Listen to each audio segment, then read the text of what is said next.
Welcome to the Precise Multisport Podcast, where we dive deep into the world of endurance sports, training strategies, and the mindset that fuels peak performance. I'm Aubrey Hayes, USAT Level 1 coach, age group athlete, and co-founder of Precise Multisport. I'm Joshua Gordon, coach, age group athlete, and also co-founder of Precise Multisport. So today we're going to talk about an interesting topic that I see asked a lot online if you're like perusing forums and stuff. The topic is going to be, what are the fitness standards that are required for 70.3?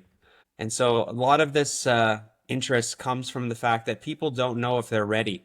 There's tons of questions out there saying, how do I know I can complete this? How do I know how fast I'm going to do this? Like, am I going to be able to survive this? And then there's a lot of people out there that want to just go couch to 70.3 also.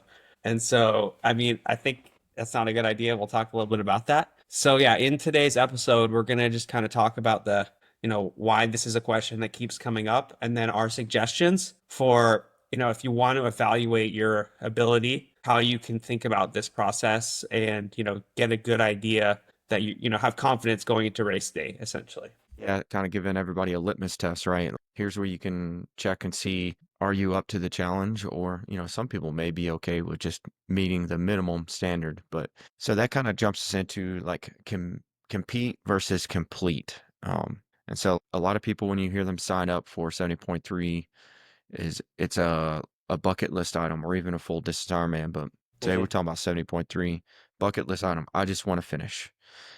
And I always tell athletes that I sign on, they're like, I just want to finish. And I'm like, okay, but I need you to be very open with me about your goal because there's always a little hidden goal in there, or I call it goal creep. As they start training and getting better and they follow a plan, they start to get this idea of what they want their time to be. And then they'll race and be upset at the end of it. And I'll always ask them, I thought your goal was to just finish. Well, I really wanted to get this time. And so Yeah. there's a lot that comes with it. So understanding, are you there to compete or complete? So how do you see those two aspects playing together? Yeah. I mean, most people will just say they want to just complete it, but if it's their very first event, which this kind of topic would probably be geared towards this discussion, then I would say, yeah, completing it is probably the primary goal. And beyond that, I think that people overestimate their ability. They think that they can complete it, but they're part of them doesn't actually believe it, which is why they ask this question. They Right, sign right. up for it thinking initially it's like this honeymoon phase. I'm sure we've all gone through this where you like sign up for something and you're like, oh, that sounds awesome. I can do it. And then because like time goes on, like it becomes more and more a question. And there's a lot of uncertainty with triathlon because it's such a complex sport with the three different sports and the transition, nutrition, and all of those things. Right? And so I think people use this just finish as like a escape to say like, okay, I can miss some training. There's a lot of Mm, underlying things that go into people saying that.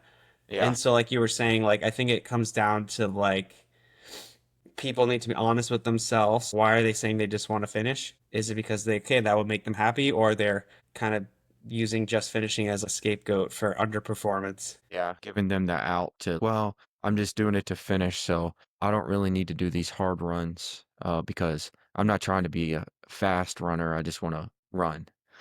And I feel like they're missing out on a lot. And obviously they're underestimating it, right? They're underestimating the distance, as well as like you're saying, is they're overestimating what they can do. Because this is 70.3 is not. I think a lot of people pick the 70.3 because it's not the full distance Ironman, but it's still an Ironman brand race. Yeah. And so, well, I can do the half. That doesn't seem as hard, but it's a hard race, especially going from like couch to 70.3 or beginning on it. So that kind of leads into like it becoming a trap. So Mhm. as you mentioned there, so what kind of gave you confidence before your first 70.3? Did you build up to it? Did you have races? I know for Mhm. me, I did a sprint one year and then the next year COVID hit and I was going to race to 70.3 and COVID hit, and I was just training and training, and a year passes, and I was like, I'm not doing a 70.3 anymore. I'm just going full distance Ironman at this point because I had put in 7, 8 months of training. I was like, Yeah. screw it, I'm jumping right to it. I felt like I Yeah. had the fitness, but I increased that training. The confidence was there because I did 70.3 essentially at home Mhm. without the swim. Did the bike, did the run. I was like, okay, I think I have it. I'm moving straight to the full distance. What are some of those things that gave you confidence moving into your first 70.3? Yeah, I had never done a triathlon before. I signed up for 70.3, so this was me, I guess, Yeah. in a sense. Like, I didn't really know much about triathlon when I signed up for it. I started riding on Zwift like a long time ago, and then like there was some ad for like Lionel Sanders, and I was like, "Who's this Lionel Sanders guy?" And I looked it up, and he's like, "Oh, he's like Ironman winner." And I was like, "All right, I could try to do that," and that was how I signed up for Yeah. my first event. And then basically, I just did a significant. I've always been significantly invested in training, and so like I was like, I always liked training even before I used to do like powerlifting and bodybuilding stuff. So, I got a good plan. I executed the plan, and I mean, I was swimming a lot, and it was going to be my first open water swim, and we'll talk about that. But it got canceled because of you know, like it's happening all the time now. It's something Yeah. that's going on recently. And so yeah, I just trained a ton. Like I was really big into cycling and running like I am now. And so the swimming I was just going to survive. And like yeah, I mean, it was just good training and I believed in my training. And that's how I kind of decided that I could do it. Okay. Yeah, I don't think anybody really gave me kind of what we're doing today. I didn't really find anything or have anything out there that said, hey, here's kind of some measurements that you can look at to see if you are ready. And I know for sure I questioned it 100 times before the Ironman. Like, Definitely. man, I feel like I did it. I got a coach. Followed the training plan. I'm ready, right? Um, and it wouldn't be a race if you knew 100%, right? There wouldn't be Yeah. a challenge there. So yeah, there's going to be some questioning, but that's all part of the beast, and Yeah. that's why we go for it. So well, we talk a lot about the under preparation. So Hmm. um, what are some problems with under preparation, Hmm. especially for first timers, like not being there before, Yeah. not I feeling mean, that event. yeah, I mean, I think a lot of people have some history with running, like from childhood, PE. Yeah. Everyone has kind of jogged around. I think most people started with running a 5K and then they've all learned how to ride a bike, and what I'm basically getting to here is people do not swim. They skip swimming. They don't open water swim. They don't realize that the swim is cold, chaotic. People have panic attacks, even professionals. And so I think a lot of the under preparation I've seen is coming from, well, actually the bike and the swim, because those things take a lot of time. Swimming, like with driving to the pool and learning, Hmm. and then biking too, with all the time you have to ride outside and, there's mechanical issues and blah, blah, blah, right? So I think a lot of under preparation comes from just the time commitment associated with some of the activities related to triathlon. And the issue is that the race gets like progressively, I mean, you have to get through the swim, otherwise you're not going to be able to bike or run. And like I've coached some people and they refuse to swim or they swim once out of every 3 times I ask them to swim and they never open water swim. And I'm always like, I don't know if this person is going to make it, to the finish Yeah. line of the swim. Well, I think that they can make it to the finish line of the race if they get through the swim, right? But like I've always had a lot of I'm scared for some of the people that I coach because they just will not do what I say, even if I tell them 10 times to swim. And so that's Especially because I mean yeah. that's a danger to their health for sure. Is if you're not getting out and swimming, and then you're getting into open water for the first time, swimming a distance you probably have maybe touched a couple times because your lack of swimming, you put yourself and others in a very dangerous position out there in open water. Mm, I could only imagine like the first time you get you get in the water because there's some kind of panic when you've never done it before or you don't know how to warm up for the swim. There's a little bit of mhm. panic, and how do you deal with that if you've never been there? And so you're panicking, someone bumps into you, you touch something in the water. Now all these things are like freaking you out, and Swallowing you're, water. Yeah. yeah, and your heart rate starts to jack up, and Yeah. next thing you know, you DNF to swim. And Yeah, there's different ways. I was talking to an athlete earlier today about this, and she got out and did some open water swimming today. She had her boyfriend ride along in a kayak down the river with her, but she mentioned that she's like the first 400 yards, I felt like I was, free, having a panic attack. Everything felt tight and close, but it's her first time open water swimming. So she got to go out and now she knows, and talk to her about doing some warm ups, taking a little slower in the beginning and then getting into your rhythm. And then sighting, like, I don't know what you call it, but like alligator eyes. So like just the water right above, pull your head out just a little Mhm. bit to sight. And then one of the things that I think helps people with open water swimming, you may not be able to get out in open water, but at the pool, if you get a couple people together, get three people in one lane trying to swim down that lane together. So you're like bumping Definitely. each other in a comfortable area.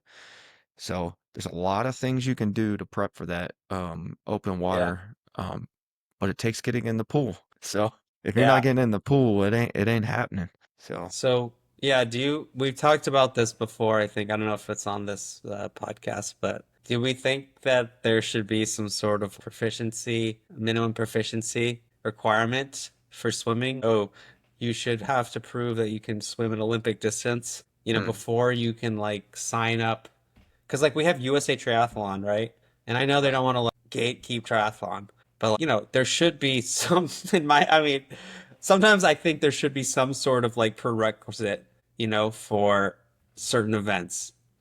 Yeah, Um, almost like doing a pool time trial, or just to show that you can do the consistent, or even like an open water, I don't know, say an open water test prior to the race. But I don't know. That'd be tough. That'd yeah. be like logistically, that'd be pretty tough to implement. I mean, sure, but I mean, you just get people to license it, like you can have certain YMCA's, whatever, right? Like, Yeah. or you can video or something. There's ways that they could do it in this day and age. You know what I'm saying? I don't know. If I was running a race and I was the organizer, I would really like to know that everyone can swim who's going to attempt to swim.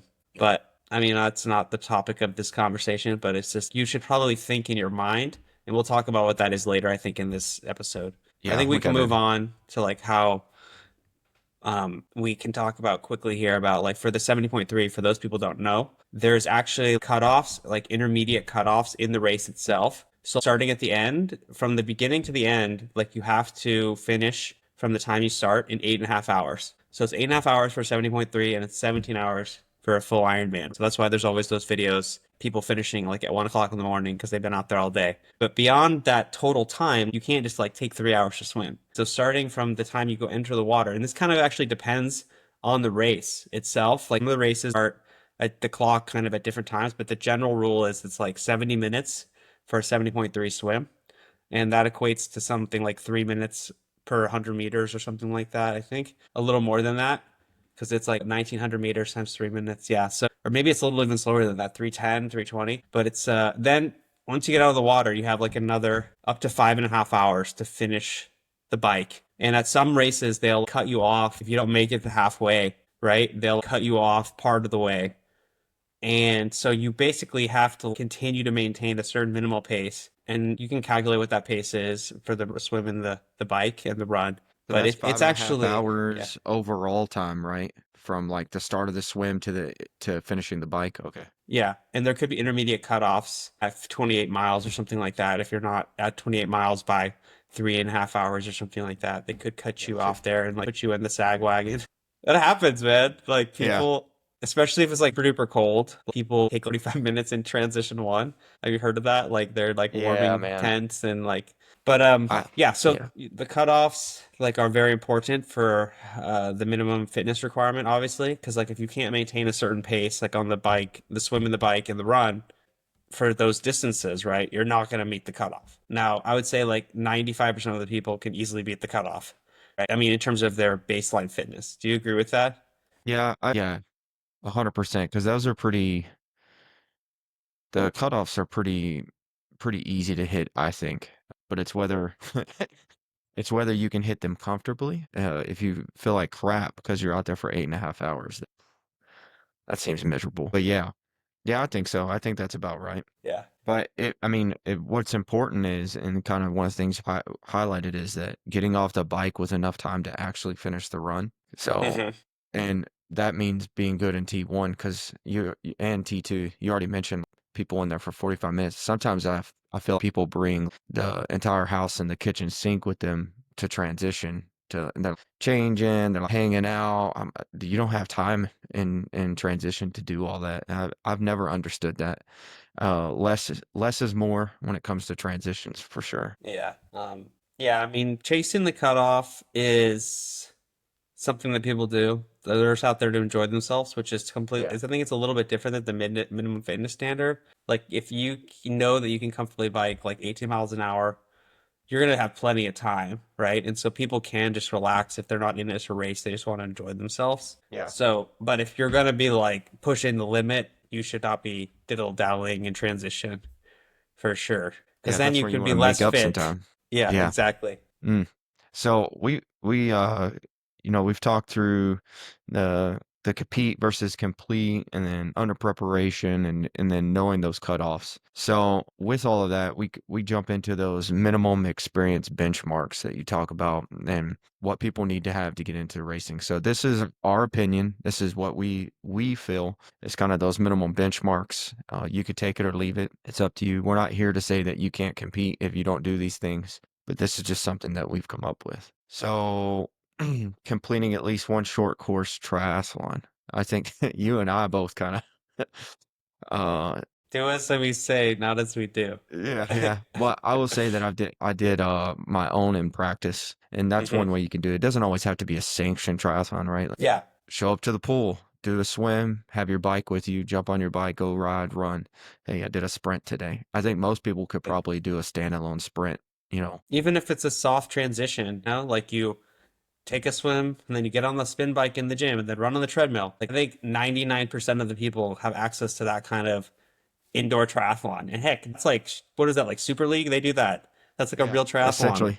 Yeah. So I think anybody can't make an excuse like, oh, I can't do it. No, you can't. We all did that, even if it wasn't like an official event. And so we definitely want to have those transitions and those exercising different modalities, different sports, because that's a really big stressor on the body if you've never done it Hmm. before. Yeah, going from swimming to standing up for the first time, like really quick. Yeah. Sometimes that throws people for a loop, and then like trying to get into the bike out of the swim like that, it takes the body a little bit. And then obviously coming from like riding to running, it's all about the hip angle and are your legs ready for that change from biking to running. So you really have to practice that, and I think we'll cover that in here in a little bit as well. So the other one, we already mentioned this, at least one open water swim before race day. Mhm. Race day should not be the first time you jump in open water. No, you can do it. I mean, worst case, there's a practice swim at like most races, like you can go the day before. And I'm not saying to do that, but if you've never swam in open water, go the day before to the practice swim because you're going to feel what the water is going to be like. You're going to get a sense of what the sighting is around that Yeah. event location, right? So at minimum, the day before, you should go to the practice swim. Mhm. And then, yeah, if you can practice in open water at least a few times, or if you do a shorter race, that would be, give you, I think, because this is about kind of making people less anxious about this whole thing or answering this question. And I used to like every time I went to the open water swim for like years, I've been doing this like 6 years, and I'd always get like anxiety. Like I'm driving to the open water swim, and like I was Yeah. doing it solo and all this stuff. But like I realized one day when I was driving there, I was like, this pre-race nerves that I feel like before the start line, it's actually just open water swimming nerves. Because as soon as I got over that open water swimming, because I'll go like ride my bike to the reservoir by myself and swim, this huge lake by myself. I don't get nerves anymore, really, unless it's really bad weather. And then in the race, I don't get nerves anymore because I'm not afraid of swimming. Like it's like that's part of the chest tightness and the panic is like people just don't believe in their ability. And so Hmm. yeah, we could have a whole other video or a podcast on open water swimming some other 100%. time. Yeah. Yeah. Yeah. So I think the next one is the ability to exercise continuously for 4 to 5 hours. Now, Hmm. this can be done in a variety of ways. It doesn't have to be a triathlon. I would recommend, I have most of the people I coach do a 4 to 5 hour bike ride, even when training for 70.3. because on the bike you have your nutrition, you can control the effort with hills, the gearing, and I mean you're going to be out there if you're a beginner more than likely than 5 hours, right? And Yeah. so Yeah. you want to have the ability to know without straining your body in terms of like injury risk and the recovery cost. So if you can go ride for 4 or 5 hours, that's going to show you, hey, my body, it's aerobic system. Like it's still going to work. You're going to have that confidence and you're going to have that ability to be like, all right, I can keep pushing through. I know how to recover from this. I know how to fuel, etc. And so I think you should be able to exercise continuously for at least 4 hours prior to the race day to have confidence that you're going to be able to complete the 70.3 distance. Yeah. No, that's a good one. Would you recommend, say someone, I think you should have 4 hour bike rides anyways, but if you wanted to mix it up, they could do like go swim for an hour and then jump on the bike for Yeah, 3 hours just to kind of mix it up, but continuous work no matter what it is. exactly. Do not run 4 to 5 hours. No, You will but I wreck mean, yourself. I didn't put that on here, but like a lot Yeah. of times people ask this question. I think I have a blog kind of on this. Is like, oh, if I run a marathon, can I do a 70.3? And like you're pretty much checking this box automatically. And so to me, if someone says, hey, I did a marathon in 4 hours, can I do a 70.3? And like I'm gonna think, yes, you can easily do it with a little bit of training because they've already Hmm. shown to me they can exercise for probably 4 to 5 hours continuously, right? Don't do that when you're training for a 70.3, but if you have done it, if you come from marathon running, I would say that you can do a 70.3 with a little bit of focus swimming and bike training for sure. Yeah, and hot take, I didn't believe this till actually raced a marathon, and you used to always say this is honestly, I think if you're like legitimately racing a marathon, it might be a little bit harder than a 70.3 Oh, just it because of the is. ground and pound, man. It's so Yeah. uh yeah, I so all right. And then this one able to run 45 to 60 minutes off the bike and training without breaking down. That is important because to me, you're gonna do this on your long brick days anyways. So this kind of hits two birds with one stone. Am I fueling my bike ride properly so that I can actually hop off the bike and run 45 to 60 minutes? So you can work on your fueling during that piece as well. And then just do you have the endurance? Do you have the muscular endurance to actually Hmm. continue to run off the bike? And that's a big thing. And honestly, if you can do that, that's a confidence builder right there. If Oh, you're hopping totally. off the bike and running 60 minutes and you're done and you're like, man, that went bad, you can almost knock off your 4 to 5 hour workout again with this one and have a lot of confidence leading into the race. Yeah, you don't need to do that more than like once or twice, right? We're not Yeah. recommending you do long runs off the bike every Yeah. week but if you need to try it one time to know what it's going to feel like, because like a lot of plans have you run 15 to 20 minutes off the bike, which is good like most of the time. But there's nothing like, getting beyond those 20 minutes and then being like, wow, this is a lot harder than I Yeah. thought it was going to be. So Yeah. like I am really of the philosophy that like you need to do in training a lot. You don't need to execute your full race in training, but you need to train some things, practice. It's like a muscle memory just to know what it feels like for mental and physical confidence, right? I'm not Yeah. out there saying, oh, you need to do everything in training, like ride the exact watts and run the exact pace. No, that's what the race is for. But there's some partial experience that we need, right? Yeah. To have I would say, confidence. and with that, like,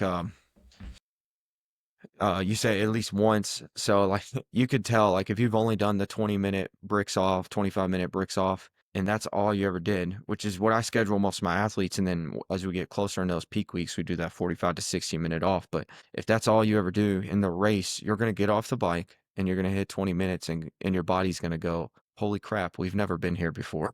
And Yeah. it's going to freak out a little bit on you. And you'll know when it hits and you'll go, man, I wish I would have listened to those guys about running for 60 minutes off the bike. So At least once. Yeah. at least once. All right, what's the next one we got here? Yeah, this is one that I believe, but I mean, I don't think this is a hard and fast like rule, but if I had to put a number on it to make someone feel confident, like, can I do this? I would say you should try to do at least 100 hours. It's just a nice round number of like total endurance training at a minimum to feel confident that you'll be able to finish. I mean, that's a significant amount of training for an event that lasts 5, 6, 7 hours, right? Yeah. So, and you're not gonna do like 20 hours a week. You're probably gonna be doing like 7 to 10 hours a week, which means that you're gonna have to be doing this for 10 to 15 weeks. And so if you can just accumulate, like you ask yourself, have I done enough? Well, if you've done 100 hours of training, you're probably gonna be in really good shape compared to most people there, to be honest, if it's consistently executed week over week. And if you Yeah. can do that, I would say, yeah, you're gonna knock it out of the park. Mm. Okay. Do you Yeah. think that's too low or too high? I don't know. I think I'd have to math it a little more, and I'm not good at math in public, so I'm not going to do it on here right now. But uh, I I say it's a good starting point, and that would kind of take us back to the complete versus compete. Like, Hmm.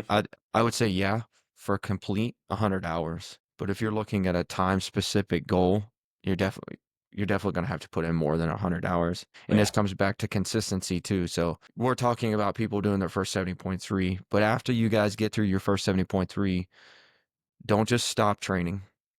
Keep base fitness, and then that'll accumulate over time. And then you could take on another 10 to 15 week block leading into your next race. And you're going to crush all of this because you're going to be well beyond these numbers. So, okay, yeah, I'll leave it at that, but definitely more for compete. But for complete, I'll take 100 hours. Yeah, that works. So, okay. So, do you think using an Olympic triathlon is a good readiness test? Yeah, I do think it's better than not doing it. Yeah, Um, it's mostly, we don't have to harp on this too much, but I think it's about how you feel during it and, of course, how long it takes you, right. right? If you're doing the math and you're like, well, I have to sustain this pace for more than double the distance, right? Because it's Hmm. more than double the distance to a 70.3, you're going to have problems. So, in that sense, it's really good to know where you stand. The other thing I like about the Olympic is that the swim is considerably longer Yeah. relatively to the 70.3, right? Yeah, It's it's like pretty close to your 1,500 meters versus 70.3. 9. So if you can get through the Olympic, it means you can get through the swim, which means that you're most likely going to get through the whole thing. So I would say like, yeah, if you can go sign up for like, it's like 120 bucks, 150 bucks. I know it's a lot, but go sign up for some local Olympic, 6 to 10 weeks out from your 70.3. Like if you can do it well, you're going to be super confident that, hey, yeah, I got this under control. So, I mean, you can just do it yourself, like you said. If you can find some people to do it or Lake, like I would recommend it. Hmm. Yeah, I think it's good. I always try to get people to, if they sign on with me, like, hey, let's get a couple races prior to. First, just to Hmm. kind of see where they're at. Also, it's a Yeah. really good training day. If you can get out and do an Olympic maybe a month prior to your 70.3, that's going to be a really good long training day. We can see kind of where we can push you, what we need to work on, as well as looking at your transitions. Are you taking forever in transition, and why? What do we need to fix? So that it's good. I like it. What I don't recommend is, nothing wrong with it because I like racing sprints, but people do like the super sprints and stuff, like really short, fast. For me, I don't. It's just fun to get out and do it. I don't think I get a whole lot out of it. Maybe for beginner athletes, that could be kind of that stepping stone, doing that sprint, then the Olympic, then the 70.3 within that same training block. It'd be good for everybody. So, all right. So let's look at our minimum fitness by each discipline. So we'll start with the swim, Hmm. obviously in order swim, bike, run. What are some of those minimum fitness requirements that you think people should have for 70.3? Yeah. Um, I think swimming, since it's the least impact, you should probably, if you're mostly training in the pool, like you should probably be able to swim like 3,000 meters in a single session, at least one time, so a little longer than the distance. Hmm. And then like, when you're in the pool, you should try to do some intervals like 400 meters, right? Like 4 by 400 meters or some longer sets. And when you're doing those longer sets, you should be able to hold at least 2 minutes and 30 seconds per 100 meters, like with pushing off the wall. And that gives you like, because I see people slow down 20 or 30 seconds in open water with like the sighting and not swimming straight and then the current chop, etc. Right? So give yourself like a 30-second, which is a lot of slowdown, but I think it's a safe buffer. So I do think, yeah, a longer than the distance swim is needed in this discipline because it's no impact and it's going to, be like another 20, 30 minutes or whatever extra. And that's going to give you that confidence like, okay, I did 3,000. I could definitely do 1,900. Yeah, What do you 100%. think about Yeah. that? Yeah. Yeah, I like that and maintain the pace. And honestly, I would say doing having that 210 to Like maintaining a pace in the pool is good, but I would almost want to see them do like 1,000 meter time trial, or maybe just do the full distance at least once in the pool. I know there's some information out there is like, well, you don't want to do that because now we're talking about breaking down of form if they get tired. I get that, but this is more of like a, hey, can I do it? This is a confidence builder as well. Like, hey, I Yeah, just hit 2,000 meters in the pool nonstop. definitely. That I agree that with that. that to me is good. And that way, not everybody's gonna be able to hit the open water for 2,000 meters if they don't have a support system. Yeah. We talked about it a little bit earlier, but the sighting piece, learning to sight. One thing I had a swim coach years ago. He would set like a broom and a cone at the end of the lane, and every time I went down, he'd move it, and I'd have to like sight and find it. And then, so he would make sure that I was able to like actually lift my head up, like the alligator eyes I was talking about, and be able to sight where that was. So, It's a good um, strategy. yeah. One thing I don't like, not don't like, one thing that bothers me a little bit about it is, with the wetsuits, a lot of people, get a little too reliant. They're like, oh, well, I'm gonna have a wetsuit, so I'll be Mm, okay. And I think yeah, that might be kind of that under preparation we talked about earlier. It's like, well, I'll have a wetsuit, so I don't have to worry about my legs sinking because it's gonna help me. Well, hey, sometimes wetsuits get pulled from the race, and then now what? So, that happened to Texas. Yeah. yeah. So Yeah, prepping for that. definitely. Like it's hard to over prepare for swimming. You should Hmm. just be very confident that you could do it because that's going to reduce significant amount of stress on your race and you're going to be able to focus on the rest of And the the race, more, which is, hmm?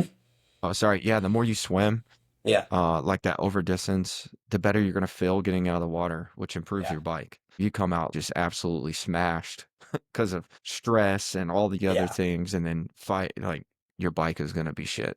So, for sure. so that leads us to the bike. What do you think about that? Where are we at on the Yeah, bike test? I think you should be able to ride the distance, the full distance of the race before you compete in the race. You don't need to go over it necessarily. Of course, we already said you could ride longer for that, ultra endurance kind of preparation session, but like we said, you don't need to do only biking. That's just one way I would recommend doing it. But Mhm. for some people, yeah, I mean, 4 hours, you should be able to do 4 hours and over the distance for sure. But I think you should be able to ride at a reasonable pace. If the intermediate cutoff is 5.5 hours from the start of the race, like you should be riding at least like 15 miles an hour. I mean, for because especially since the 70.3, I get it when people are out there for a full Ironman, like they slow down. It's a long day. They're stopping to go to the bathroom and to eat, whatever. But I think you should be doing the rides like in 3 to 3.5 hours. I mean, it's going to depend on your fitness level, right? But if you can't just go out and smash or ride the bike only in the target pace that you want to ride it at, like you're not going to do it in the race, right? I'm not saying you have to go out and do that all the time, but like, you can't go out and ride 3 hour and 30 minutes without a swim and a run after, that tells me we're going to have some problems, basically. So I do think riding at least 56 miles or 90 kilometers and then doing it not on Zwift also. So like, Yeah. drinking your water bottles, having a flat repair kit, shifting, like looking for Yeah. cars, it should be done if possible outside also, at least once.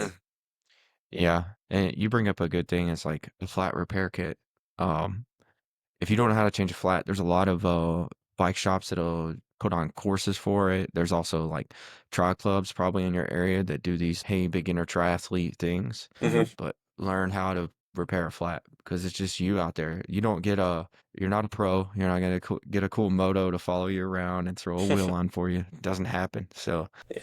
yeah, the I agree with you on the biking and the not thinking that I'm gonna be faster just because it's race day mentality. It's not how it works. So get out there, practice your pace, practice your watts, riding at what you think it's going to be. No, you have to get out and feel it because I think you were telling me when I was doing my marathon, and I kind of had that same mentality, like, oh yeah, I'm gonna hit this, and you're like, well, if you can't do it in practice, you're not gonna do it in the race. I was like, yeah, yeah, you're right. So. Yeah. 100%, man.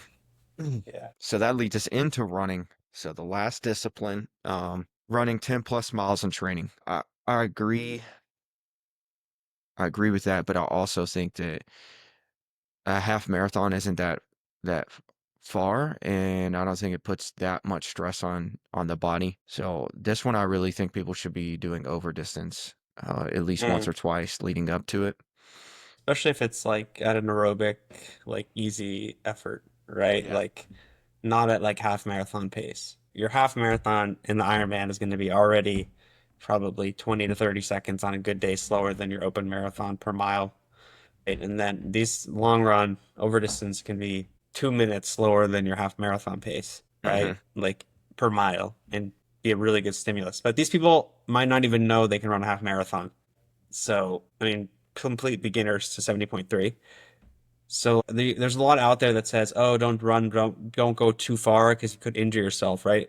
And I think a lot of people do get injured when training the running portion of triathlon or running in general. And so, do you think they should be doing over distance to meet the 70.3 like requirement? I mean, it obviously would be better. I agree with that. Yeah, I just think I could see where you say the 10 plus miles and training, but for me, it's like progression, right? So building your plan. If we had to start at I give you an example. I had a guy, he couldn't run a mile. We started a walk run program, and I think 15 weeks later, uh, he was doing 14, 15 miles, consistent running at an aerobic pace. But it's that progression, slow Yeah. progression, 10% per week, building into it. Yeah, 100%. I think that because you should maybe be hitting that over distance, what, 2 weeks out, and then now you're tapering. And so, Yeah. yeah, I think that is a good measurement. Okay. Maybe not coming straight from the couch, you should have to hit 14 miles. That seems Yeah. irresponsible, but building into it 100%, man, Okay. that's definitely a good one.